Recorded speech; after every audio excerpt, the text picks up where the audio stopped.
sha mutatuma ntomboka kuko ndumva navuga nabi ushiki igitenge nuko ko iki gitenge mukajanga bambaye iki nuko ko atari igitenge yiguriye.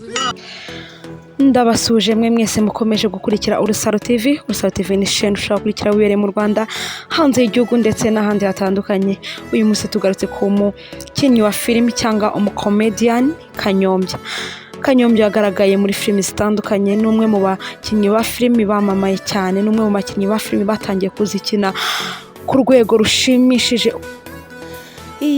Imvugo ya Kanyombya ikomeje kuba isereri mu mitwe y'abarimo Wiz Khalifa na Yemi Alade. Haleluya, haleluya. Nimushaka gusaba Imana inkoko, amafaranga, ibyuma, ibiki, akazi, mugashaka Imana bavane mu byago, muzawunye musaba Imana. Imana ni byose. Imana ni nyiri amafaranga.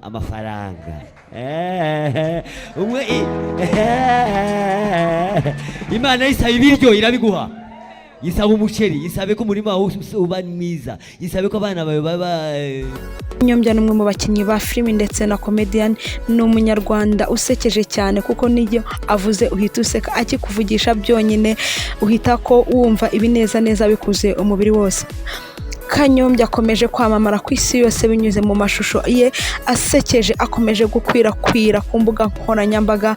Ni amashusho akomeje gukwirakwira ku mbuga nkoranyambaga ku isi, aho ibyamamare bikomeje kuyatangarira cyane ndetse bamwe na bamwe bagatangira no kuyashyira ku mbuga nkoranyambaga zabo.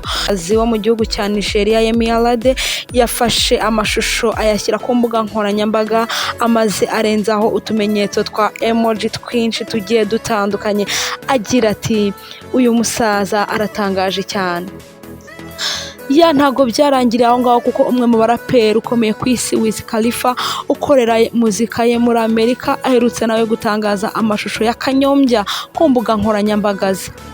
Ni amashusho akomeje gushimisha benshi batari bake cyane kuko ni amashusho atangaza buri umwe wese, kuko uyu musaza akomeje gutwara imitima y'abantu batandukanye. Kandi ikindi gisetsa abantu kurusha ibindi ni uburyo ki abavugamo ayo magambo, kuko ayavuga mu buryo butangaje.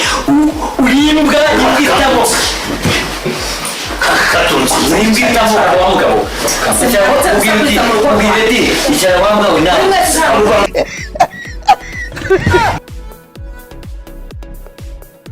Yego, Kanyombya ni umwe mu banyabigwi batangiye sinema nyarwanda kera cyane kuko yabereye ikiraro abantu benshi bari muri sinema, aho benshi baje ari we bafatiraho icyitegererezo, akaba ari nawe usanga bashima cyane kuko yababereye urufatiro.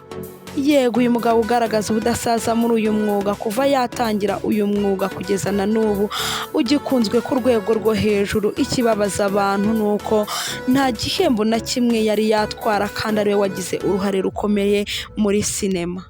Mwakoze gukurikira Urusaro TV, kora subscribe, like, share and comment, wibuka gukora ku nzogera kugira ngo notification tuzajya tukugezaho zose zizajye zikugeraho.